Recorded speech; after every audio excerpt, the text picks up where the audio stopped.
Bonjour à tous, aujourd'hui on m'a missionné pour savoir ce qu'était une résolution aux éclaireurs de France. Nous allons donc investiguer ce bâtiment où se trouve la permanence de l'association. On va d'abord commencer par ces personnes là-bas, je vais voir. Bonjour madame, est-ce que vous travaillez ici? Oui, tout à fait, je suis animatrice à la MJC et je prends ma pause en fait. Ah d'accord, est-ce que vous savez ce que c'est une résolution? Ça parce que je fume. Parce que en fait, je vais arrêter, ma résolution pour 2021, c'est ça. J'arrête de fumer, promis. Je vous jure que j'arrête. Visiblement, cette personne ne savait pas ce qu'était une résolution. Continuons nos investigations dans ce bureau. Ces personnes pourront probablement nous aider.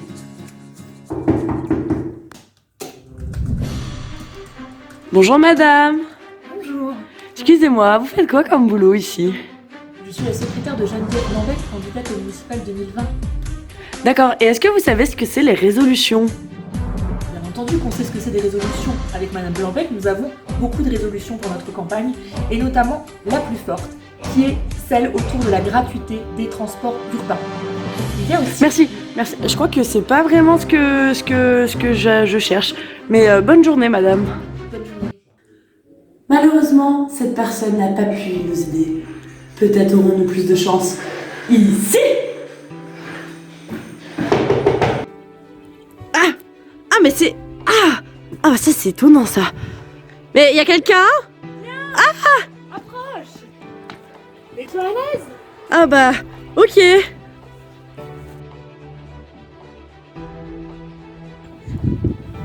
Mais bien sûr. Une résolution, c'est un peu comme une motion. C'est une proposition qui concerne l'association et qui appelle à un vote démocratique selon son contenu. En fait, il y a 3 différences. La première, c'est qui formule la résolution.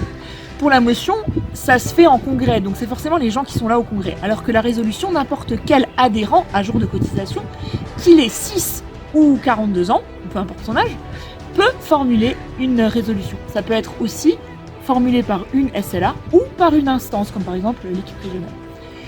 Où est-ce que ça se fait? Ça se fait sur internet, sur un site qui va apparaître en plein milieu de mon visage.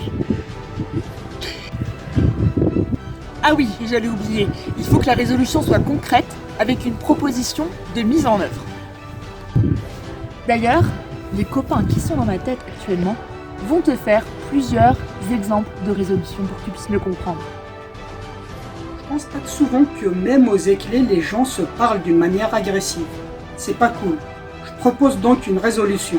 Dorénavant, les adhérents des éclés doivent se parler d'une manière gentille. C'est pas compliqué. Mais n'importe quoi, ce n'est pas du tout un bon exemple de résolution. Je constate régulièrement que même à l'ère du numérique, nous recevons toujours énormément de papier dans nos boîtes aux lettres. La revue des éclés ne manque pas à l'appel. Et tout ça fait beaucoup de déchets. Je propose donc la résolution suivante. Plus de revues papier pour celles et ceux qui préfèrent une version dématérialisée. Concrètement, on pourrait en consulter une version en ligne sur un site dédié aux revues des éclaireurs de France. Oui, bravo, c'est un exemple très pertinent de résolution. Tout d'abord, je te rappelle que tout le monde peut proposer une résolution.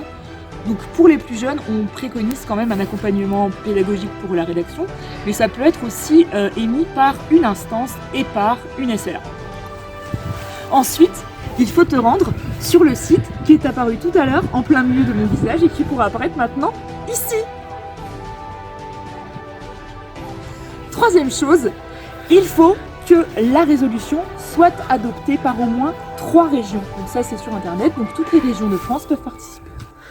Dernière chose essentielle, le nombre minimum de soutien par région dépend du nombre d'adhérents dans chaque région EDF. Si tu veux en savoir plus, consulte ici les données qui sont affichées là. Tu les vois? N'oublie pas que si la résolution est soutenue par au moins 3 régions et le nombre suffisant d'adhérents, elle sera votée en AG.